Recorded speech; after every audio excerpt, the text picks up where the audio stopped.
allá en sus Biblias, por favor, abriendo en Isaías capítulo 7, versículos del 14 al 15. Isaías capítulo 7, versículos del 14 al 15. Ahí Isaías capítulo 7, versículos del 14 al 15. Va a aparecer en las pantallas y dice el versículo: por tanto, ¿quién? El Señor mismo os dará una ¿qué? Una señal. He aquí que la Virgen concebirá y dará a luz, ¿a quién, hermanos? A un hijo, y llamará a su nombre Emmanuel, que ustedes saben qué significa, si no más adelante lo vamos a recordar. Y después dice algo bien especial, dice: comerá mantequilla y miel hasta que sepa, ¿qué cosa? Desechar lo malo y escoger lo bueno. Para poder entender un poquito acerca de este pasaje, tenemos que recordar también el contexto en el cual se está encontrando el reino de Judá. El reino de Judá, en estos años, cuando se están escribiendo estas palabras, está encontrándose con una situación de peligro inminente. Dos monarcas grandes de dos grandes imperios se habían aliado para ir en contra del reino de Judá y buscar la destrucción de esta nación. Estamos hablando de Siria y de Israel. Siria e Israel se habían aliado para encontrar la destrucción del reino de Judá. Habían venido para sitiar los muros de Jerusalén y con toda la intención, hermanos, de derrumbar la ciudad por completo y destruir por una vez y para siempre la monarquía en la cual se está desarrollando el reino de Judá. Justo en todo este contexto, con el peligro inminente que está teniendo el reino de Judá, Dios decide levantar a un profeta, que es el profeta Isaías. A lo mejor usted ya conoce a este profeta. Es un libro que contiene muchas riquezas en cuanto a las profecías y escatología, etcétera, etcétera. Pero Dios lo levanta en medio de este contexto con un propósito muy especial: ir con Acaz, que es el rey de Judá, y decirle que no tema a causa de estos dos grandes imperios que se habían levantado en contra de él. Él, en pocas palabras, le dijo, el rey Acaz le contestó: aunque el Señor enviara carruajes desde el cielo, ¿sería algo así posible? Isaías se presenta con Acaz, le dice: no tengas temor porque Jehová está con nosotros. Y Acaz lo que le responde es: aunque el Señor enviara carruajes del cielo, ¿sería algo así posible?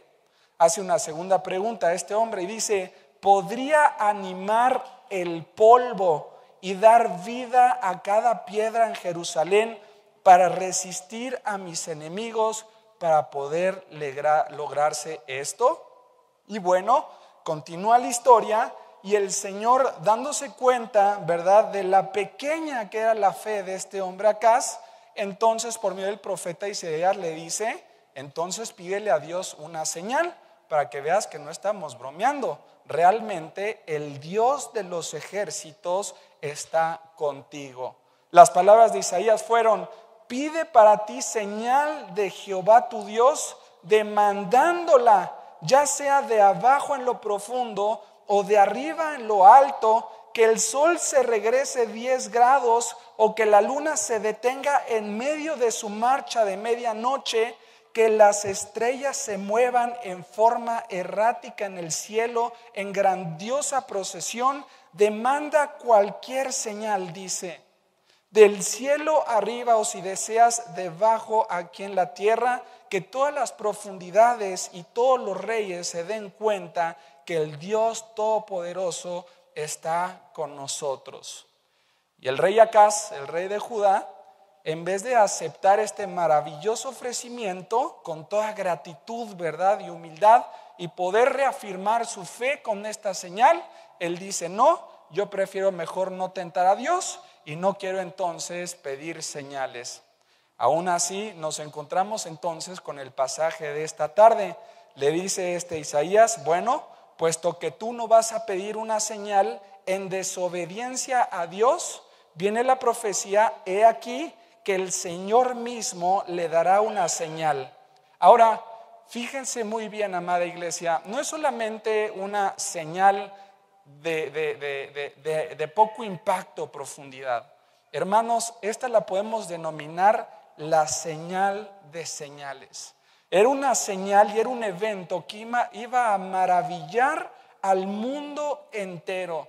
Era una señal que expresaba la marca del misterio de Dios, de su soberanía, de su poder, de su sabiduría. Y dentro de las palabras que le da a Isaías son: he aquí que la Virgen concebirá y dará a luz un hijo y llamará a su nombre Emmanuel.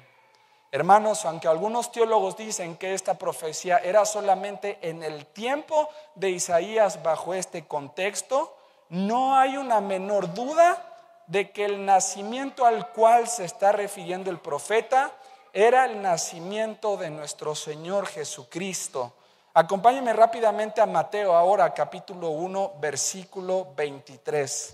Vamos a ver el Evangelio de Mateo, capítulo 1, versículo 23, y vamos a ver las mismas palabras del profeta Isaías. ¿Está ahí?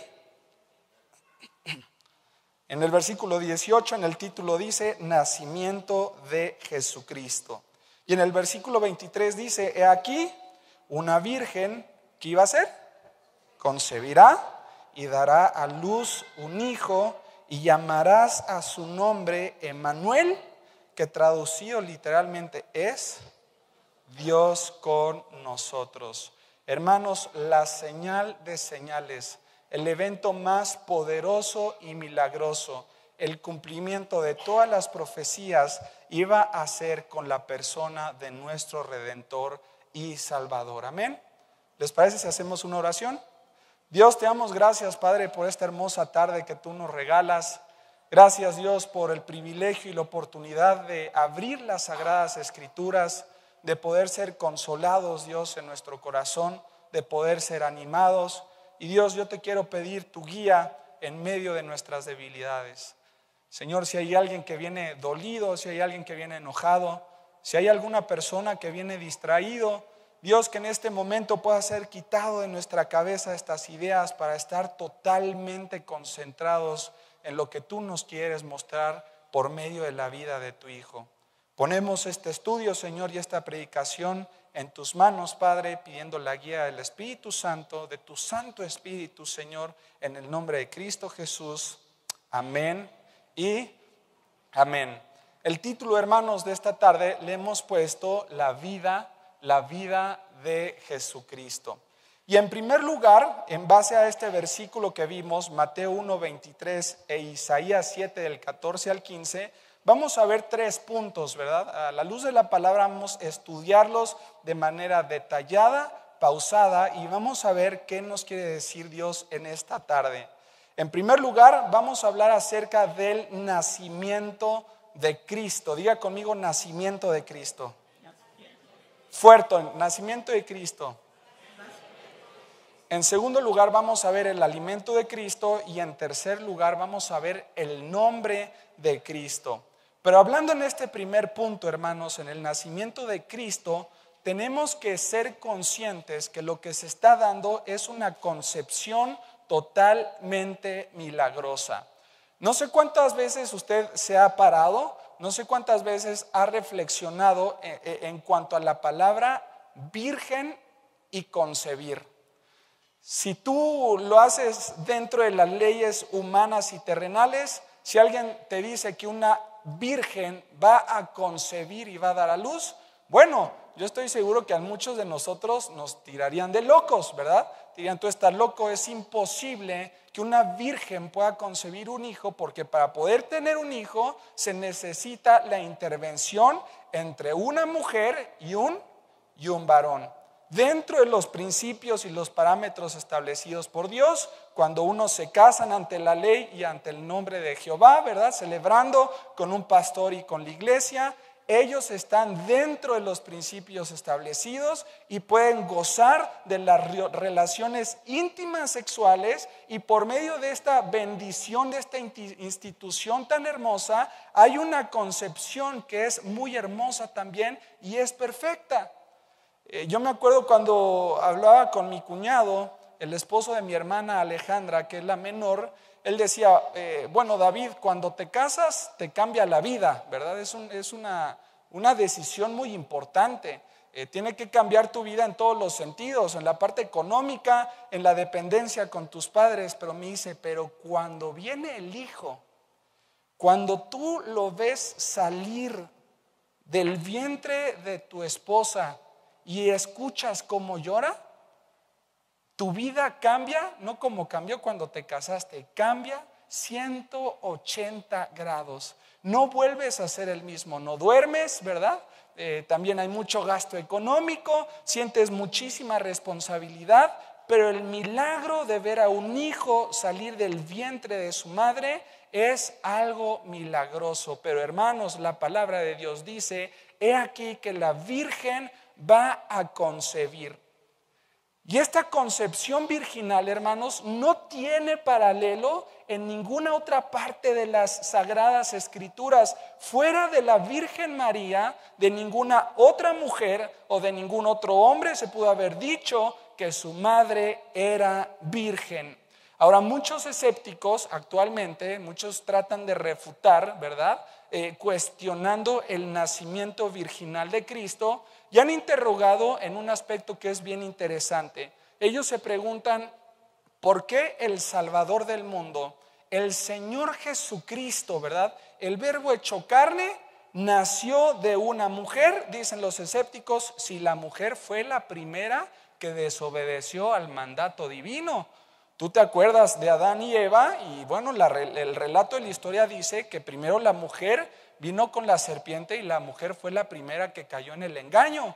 Y para los escépticos, ¿verdad? Esto no puede ser lógico, no puede ser posible, porque las mujeres son las desobedientes, así dicen. Y los hombres tienen un poquito más de obediencia, amén. No los veo tan convencidos, hermanos. Como que risa nerviosa, ¿verdad? Y como que voltean a ver a su mujer. Pero eso es lo que tratan de luchar o de atacar el nacimiento virginal. Hermanos, a pesar de que Eva fue la primera que tomó o comió del fruto maldito, ¿verdad? Ella también tentó a su marido, pero Dios ordenó por medio de su palabra que Cristo debía de ser enviado y nacido de una mujer, por dos puntos que son elementales. A todos los que están escribiendo, vamos a ver el inciso A. ¿Por qué Cristo tenía que nacer de una mujer? En primer lugar, porque se tenía que cumplir, ¿qué cosa? La promesa. La primer promesa y profecía mesiánica. Acompáñame ahora a Génesis capítulo 3, versículo 15. Vamos rápidamente. Génesis capítulo 3. Versículo 15, y vamos a encontrar la primer profecía mesiánica. Dice la palabra de Dios, cuando estás en Génesis 3, estás viendo la caída del hombre, y después viene el versículo 15 y dice, y pondré enemistad entre ti y ¿quién? Y la mujer, y entre tu simiente y la simiente ¿de quién? De la mujer suya. Después dice, esta te herirá en la cabeza. Está hablando de una herida que es sumamente mortal y profunda. Y le dice a la serpiente, tú simplemente le vas a herir, ¿dónde? En el calcañar. Hermanos, cientos de años antes de la venida del Señor Jesucristo, en el contexto de la creación del mundo, Génesis 1 y Génesis 2, podemos ver una profecía que es hermosa. He aquí que la simiente de la mujer te herirá en la cabeza. En primer lugar, ¿por qué Cristo nace entonces de una mujer? Porque se tiene que cumplir con la promesa. Y en segundo lugar, como inciso B, ¿por qué tenía que salir de la Virgen María? Bueno, en segundo lugar, o como inciso B dice ahí, se tenía que cubrir, si me ayudan ahí en las pantallas, en el inciso B, se tenía que cubrir la pureza. A ver si ahí está. Se tenía que cubrir la pureza. Vámonos ahora a Juan capítulo 3, versículo 6. Juan capítulo 3, versículo 6. Dice la palabra de Dios: lo que es nacido de la carne, ¿qué dice? Carne es, así son las leyes, ¿verdad? Así es la lógica espiritual. Y lo que es nacido del Espíritu, ¿qué dice? Espíritu es. Eso es una conversación que Jesús está teniendo con Nicodemo, un conocedor de la ley, pero dentro de todo este diálogo le presenta una ecuación que es verídica. Lo que es nacido de la carne, carne es, pero lo que es nacido del Espíritu, Espíritu es, ¿verdad? Acompáñame ahora a Lucas capítulo 1, versículo 35. Lucas capítulo 1, versículo 35. ¿Está ahí? Respondió el ángel, le dijo, fíjate muy bien, el Espíritu Santo vendrá sobre ti y el poder del Altísimo, ¿qué iba a hacer? Te cubrirá con su sombra, por lo cual también el santo ser, hermanos, el santo ser que nacerá será llamado ¿qué? Hijo de Dios. Lo que es nacido de la carne, si hubiera habido una intervención de José junto con María, bueno, entonces Jesucristo hubiera heredado toda la naturaleza pecaminosa con la cual usted y yo nacimos. Todas las debilidades, todas las flaquezas que el hombre tiene desde su nacimiento, el Señor Jesucristo las hubiera adquirido y hubiera sido formado en iniquidad, igual que el resto de todos nosotros. Pero no nació de varón, hermanos. El Espíritu Santo, dice la palabra de Dios, que cubrió el vientre de María, y Cristo es el único hombre, amada iglesia, con la excepción de otro, es el único hombre que salió puro de las manos de su hacedor, y es el único que puede decir con total convicción: limpio soy en la parte humana, pero también en la parte divina. Qué maravillosa y qué tremenda verdad. Un niño nacido de una virgen, un niño que era el Hijo de Dios, naciendo de una mujer que era mortal y nacida también con una parte pecaminosa. Aquí encontramos lo finito con lo infinito. Aquí encontramos lo mortal con lo inmortal, la corrupción con la incorrupción, lo humano y lo divino, el tiempo casado con la eternidad, Dios vinculando a una criatura sobrenatural. Lo infinito, amada iglesia, del Creador viene a habitar a una manchita de la tierra, pero Cristo no tiene límites. A Cristo nadie lo puede contener, ni siquiera los cielos. Y ese ser sobrenatural, naciendo y sostenido de los brazos de su madre, el que fijó los pilares del universo y sujetó los hilos de la creación, estaba descansando en el pecho de un mortal, dependiendo de una criatura. Escúchenme muy bien. Dependiendo de una criatura limitada y mortal para su desarrollo, su alimento y su crecimiento. Lo infinito encontrado con lo finito.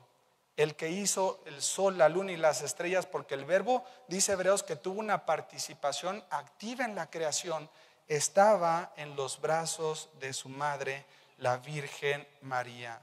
Hermanos, el nacimiento de Cristo es algo sobrenatural, el nacimiento de Cristo es algo único y el nacimiento de Cristo es algo especial. Amén. Vimos en primer lugar entonces, ¿por quién? Por el Hijo. Ahora fíjate bien las características que tiene el Hijo. Dice que Dios lo hizo heredero, no solamente de una cuarta parte del universo, no solamente de las galaxias, no solamente de las estrellas, dice que lo hizo heredero de el universo. Jesucristo, el cual siendo el resplandor de su gloria y la imagen, hermanos, esto es tremendo, la imagen misma de su sustancia. No solamente eso, que Cristo también sustenta todas las cosas con la palabra ¿de qué? De su poder, dice la palabra de Dios. Con la palabra de su poder, habiendo efectuado la purificación de nuestros pecados por medio de sí mismo, se sentó a la diestra de la majestad en las alturas, hecho tanto superior a los ángeles, cuanto heredó más excelente nombre que ellos. Hermanos, este ser sobrenatural había venido a la tierra y había nacido en un pesebre. ¿Cómo nos anuncia la parte humana, pero cómo también nos dice la parte divina? Esto quiere decir que Cristo no era un niño ordinario, hermanos. Ustedes ven el desarrollo de su niñez, ¿verdad? En los evangelios, y Cristo no jugaba como los otros niños. Cristo no tenía interés en gastar tiempo en diversiones, por ejemplo, ociosas, ¿verdad? Él estaba interesado en pensamientos más elevados y maravillosos. Él entendía los misterios espirituales. Dice en una ocasión dentro de los relatos bíblicos que en su infancia subió al templo con los doctores de la ley, hermanos. No fue encontrado con el resto de los niños jugando en las plazas o en los mercados. Él estaba sentado con los doctores en teología, escuchándoles y haciéndoles preguntas teológicas realmente difíciles y buenas. Iban caminando, María y José iban a celebrar, creo que una fiesta, ¿verdad? Y ahí iban y de repente, ay, el chamaquito, ¿dónde está, verdad? ¿Dónde está Cristo? Ya se nos perdió, imagínense. Y se empiezan a buscar, oye, ayúdenme a encontrar a Emanuel, ¿verdad? A Cristo. Y ahí están todos pasándose la voz. ¿Y dónde estará? Fueron a buscarlo en los parques, a las plazas. Lo fueron a buscar donde jugaban ahí el avioncito o la moneda y la canica. No estaba Cristo. De repente uno dijo, a lo mejor está en el templo. ¿En el templo?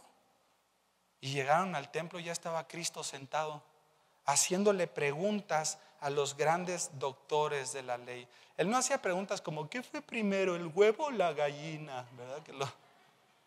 ¿O Adán tenía ombligo? No sé si han escuchado esa. No, hermanos, yo me imagino a Cristo en su niñez, ¿qué tipo de preguntas, verdad? Haría con los doctores de la ley. Hermanos, era un niño sobrenatural. Era un niño que estaba lleno, dice la palabra de Dios, que en él habitaba la plenitud de la deidad. Amén. ¿Va conmigo? En primer lugar vimos entonces el nacimiento de Cristo. En segundo lugar vimos entonces el alimento de Cristo. Y ya casi para ir cerrando este estudio, vamos a ver en tercer lugar el nombre de Cristo. Dice según el texto que nosotros estamos estudiando en esta tarde, Isaías 7 del 14 al 15, dice, dará a luz un hijo y llamará a su nombre Emanuel. Después en Mateo, ¿verdad? Capítulo 1, 23, nos dice qué significa este nombre y dice, Emanuel, Dios ¿qué? Con nosotros. Ahora bien, los nombres bíblicos, hermanos. Sí, yo me acuerdo en mi primer año del instituto, ¿verdad? Allá en Argentina, me acuerdo que una vez nos dio la materia de nombres de Dios. Y a mí me llamó mucho la atención esta materia. Yo no sabía que Dios tenía muchos nombres, ¿verdad?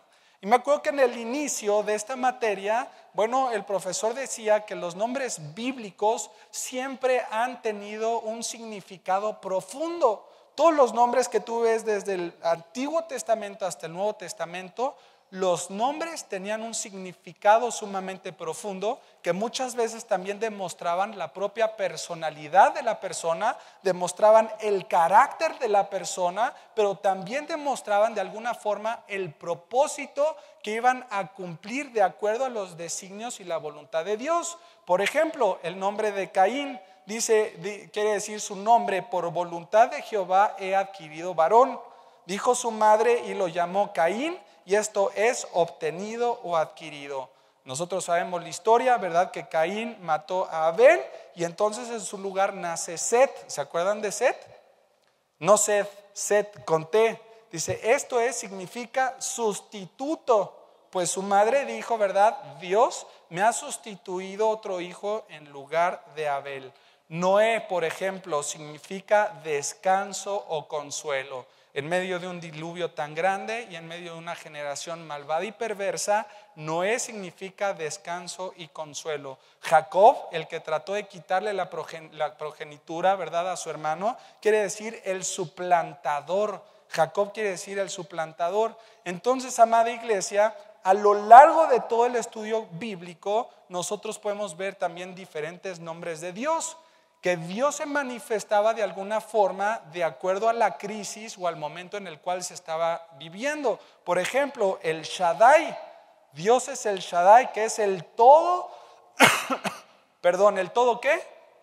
Poderoso. Jehová Jireh, cuando Abraham estaba con su hijo Isaac y lo iba a dar en sacrificio, Dios proveyó de un animal para que fuera el sustituto y poder ser sacrificado. Bueno, en ese momento se dice Jehová Jireh, Él es el proveedor. Jehová Nisi, por ejemplo, Jehová Nisi es en los momentos de guerra, quiere decir Dios es mi estandarte, Jehová es mi bandera.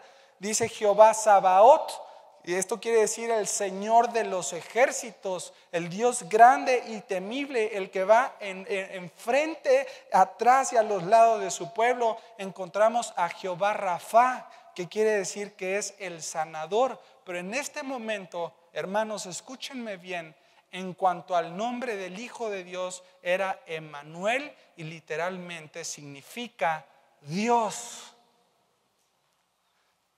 A ver, entendámoslos juntos. Emmanuel, Dios con nosotros. ¿No es esto extraordinario? Dios con nosotros, el que no estimó el ser igual a Dios como cosa que aferrarse, sino que se humilló a sí mismo tomando forma de siervo y habitó entre nosotros. Dios, hermanos, habitando con nosotros, el que hizo las 10,000 órbitas, cada una de ellas más poderosa y más vasta que esta tierra, se volvió en un habitante de un pequeño lugar llamado tierra. El que era desde la eternidad hasta la eternidad, vino a este mundo limitándose al tiempo y se quedó en una pequeña franja de la tierra en medio de dos mares que no tenían límites. Dios, el eterno, vino a habitar con nosotros. Él es ahora, hermanos, también Emmanuel, Dios con cada uno de nosotros. Iglesia y amados hermanos, Dios está contigo. Dice primera de Juan que el que tiene al Hijo, ¿tiene qué? Tiene la vida. Y el Hijo se le ha dado un nombre que es Emmanuel. Si yo tengo al Hijo, entonces tengo a Dios. Dios es conmigo. Por eso dice la palabra de Dios que más grande es el que está en mí que el que está en el mundo. Hermanos, fíjense estas hermosas líneas de un poema que escribieron. Decía este autor: pónganme en el desierto, en el más caliente de todos, donde no crece vegetación, y en medio de la calidez de ese lugar todavía podría decir: Dios está conmigo. Pónganme en el océano remoto, donde mi barca se balancee locamente sobre las olas y esté a punto de voltearme. Aún en medio de la tempestad yo podría decir: Emmanuel, Dios está conmigo. Súbanme o acérquenme a los rayos del sol y déjenme volar más allá del mar occidental, y todavía yo podría decir: Dios está conmigo. No hay prueba o circunstancia, tribulación que me separe del amor de Dios, que es gracias a su Hijo Jesucristo. Dejen que mi cuerpo se hunda en las profundidades de los océanos y que yo me esconda en sus cuevas, y aún así yo podría decir: Dios con nosotros.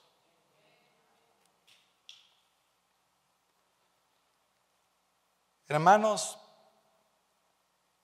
quiero cerrar con esta última parte a manera de reflexión.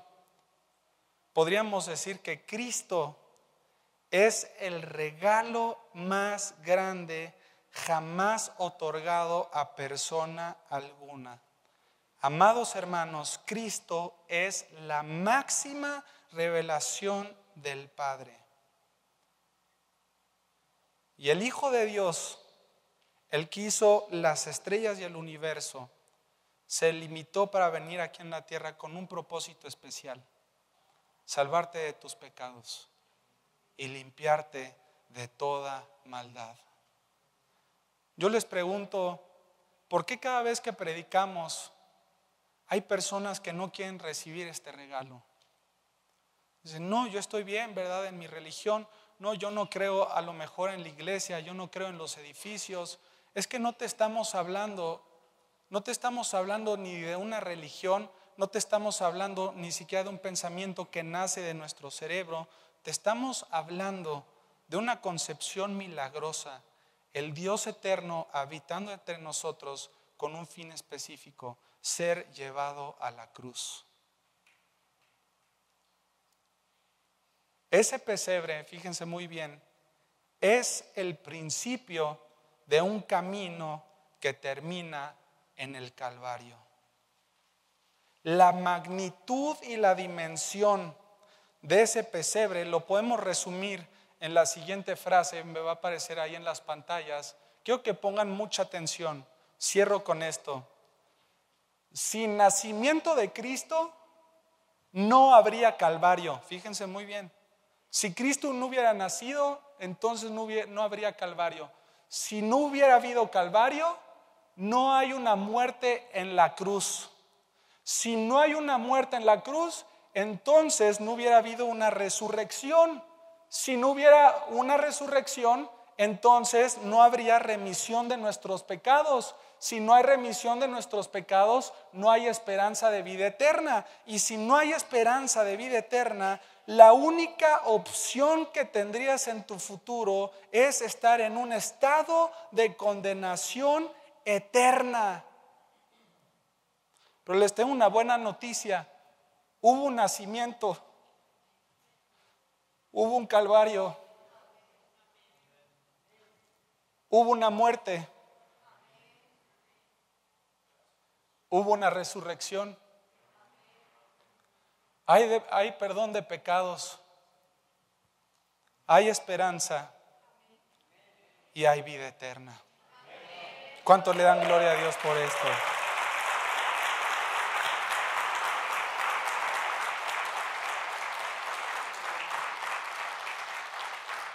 Y esto es lo que celebramos hoy. La tumba no pudo retener al Señor Jesucristo. Los ángeles dijeron: ¿por qué buscan entre los muertos al que vive? Quiero que cierren sus ojos ahí desde su lugar, desde donde están, y de lo más profundo de su corazón, después de ver este texto bíblico, uno podría terminar diciendo: gracias Dios, gracias Señor por tu Hijo Jesucristo. Señor, un niño naciendo en un pesebre, emprendiendo unos años de crecimiento, sujeto, Señor, a amenazas. Los judíos trataron de matarle, de apedrearlo. Satanás intentó tentarle en el desierto. Pero, Señor, en todo momento tú guardaste la vida de tu Hijo con un propósito especial y eterno. Porque sin derramamiento de sangre, Señor, no hay remisión de pecados. Y gracias, Señor, porque Cristo vino hace más de 2000 años. Gracias, Padre, porque Él fue crucificado, Él fue sepultado, pero Él resucitó al tercer día conforme a las Escrituras. Y dice tu palabra que si Cristo no hubiese resucitado, vana sería nuestra fe. Señor, juntos como iglesia, Padre, no cabe más que agradecimiento. Gracias, Señor, porque sin merecerlo aún tú moriste por nosotros. Gracias, Señor, porque aún estando muertos en nuestros delitos y pecados, Cristo murió por nosotros. No hay un amor más grande que este, que uno ponga la vida por los demás. Porque de tal manera amó Dios al mundo que envió a su Hijo unigénito, para que todo aquel que en Él cree no se pierda, mas tenga la vida eterna. Y amado amigo o amiga, si vienes hoy por primera vez, yo te quiero animar a que dejes de levantar argumentos en tu corazón, en tu mente. No te estoy invitando a una religión, no te estoy invitando a que seas parte de algo creado por los humanos. Simplemente te quiero pedir que reconozcas al Señor Jesucristo como tu Salvador. Dice la Biblia que el que tiene al Hijo tiene la vida eterna y no vendrá más a condenación. Tienes hoy la oportunidad en tu decisión de asegurar tu futuro. Dios no quiere que estés separado de Él. Dios envió a su Hijo porque te ama y quiere que vivas junto con Él en la eternidad. Y si quieres invitarlo a tu corazón y creer en Cristo como tu Salvador, dile: Dios, en esta tarde, Padre, he entendido quién verdaderamente era Cristo. No era un profeta más, no era un hombre más, no era un filósofo hombre influyente. Él realmente era tu Hijo, Señor. Padre, yo creo que Él murió en una cruz por mis pecados. Y dile desde lo más profundo de tu corazón: me arrepiento de mis pecados, Señor, y creo en tu Hijo Jesucristo que resucitó al tercer día. Lávame, Señor, y entra en mi vida y en mi corazón. Te acepto como mi Salvador. Y así, con los ojos cerrados, nadie está viendo. Si tú hiciste esta decisión en esta tarde, levanta tu mano en alto, lo más alto que puedas. Nadie está viendo, solo yo estoy viendo. Quiero orar por ti.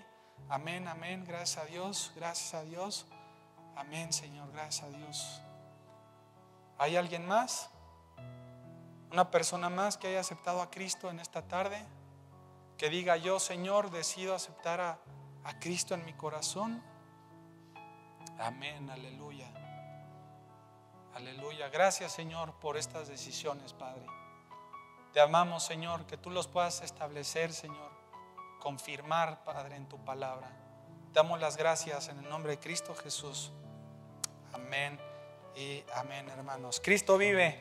Amén.